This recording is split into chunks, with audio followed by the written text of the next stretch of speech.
Mrs. Swalwell for 5 minutes. Thank you. And to the witnesses and the people in law enforcement that you represent, you are owed our thanks for your service to our country.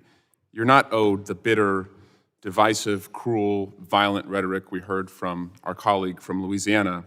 And that's a rhetoric that the voters rejected, an extreme rhetoric that voters rejected last Tuesday. And our chairman of the committee, Mr. Thompson, was also not owed that display. Director Wray, anti-Semitism is on the rise across America, and the White House has recently proposed $360 million for nonprofit security grants that can assist community centers, and also Secretary Mayorkas. We funded that to the tune of $250 million in this committee, and it was also a partnership between Chairman Thompson and Ranking Member Katko. But if we provided additional funding, what would that mean for combating anti-Semitism in America? Thank you very much, Congressman Swalwell. You know, the Nonprofit Security Grant Program, when I first addressed it, was funded at $180 million, and we're grateful for the support of this committee in funding it at the level of $250 million.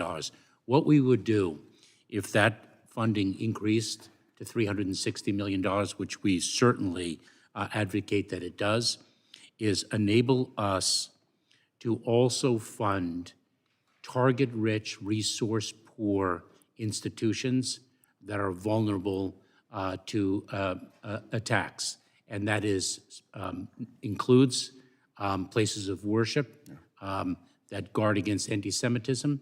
It is true of churches, synagogues, mosques, all sorts of nonprofit organizations, including historically black colleges and universities that have seen a tremendous uptick in bomb threats, as Director Wray referenced earlier. That is much needed funding because there are target-rich but resource-poor institutions, schools, places of worship that need to enhance their security against an ever-increasing threat. Great. Thank you, Secretary. Director Wray, many of my Republican colleagues have run on a defund the FBI platform. They've made T-shirts, hats to fund their campaigns. If the FBI was defunded, would that hurt or help terrorism investigations? It would hurt.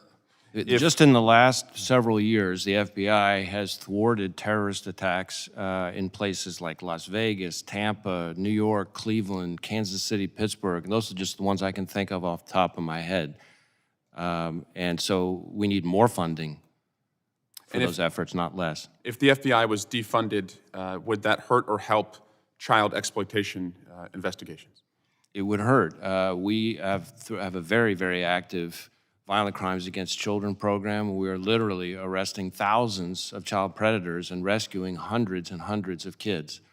So again, we need more funding for that, not less. And if the FBI was defunded, would that hurt or help COVID fraud investigations for money that went into the communities during the time of COVID? Well, again, it would hurt. We have a very active COVID fraud investigative program working with other agencies as partners, Department of Justice, Inspector General, et cetera. And given the remarkable amounts of money that were involved, courtesy of this Congress, it's important that we ensure the integrity of that spend so that it not be wasted on, I've been briefed by agents on cases involving violent gangs that have tapped into some of the COVID fraud money. Thank you. Secretary Mayorkas, do you support the GOP plan for the border? Congressman, I very much look forward to working in a bipartisan way to address the need to enhance our border security. I guess, do you know what the GOP plan is for the border? I do not. I want to work in a bipartisan way to address what is a unanimously understood to be a broken immigration system. I agree, Secretary, and my point is I've not heard a plan. I've just heard grievances. And finally, Director Wray, last week, the quote-unquote parliament in Iran voted to execute 15,000 protesters, many of them teenagers and women. And one of those members of parliament is actually in the United States right now at the UN, presumptively under diplomatic cover.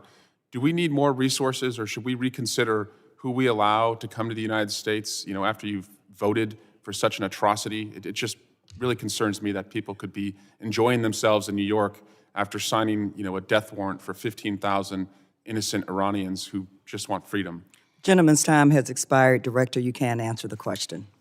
Well, what I would say is that the Iranian regime across multiple vectors has become more aggressive, more brazen, and more dangerous. And I would just point to everything just in maybe the last 18 months, a cyber attack on a children's hospital, an attempt to assassinate the former U.S. National Security Advisor in the United States, and an attempt to kidnap a journalist from right smack in the middle of New York City. So if that's not enough to convince us that the regime is a threat, I don't know what is. Great. Thank you, Director. The chair now recognizes the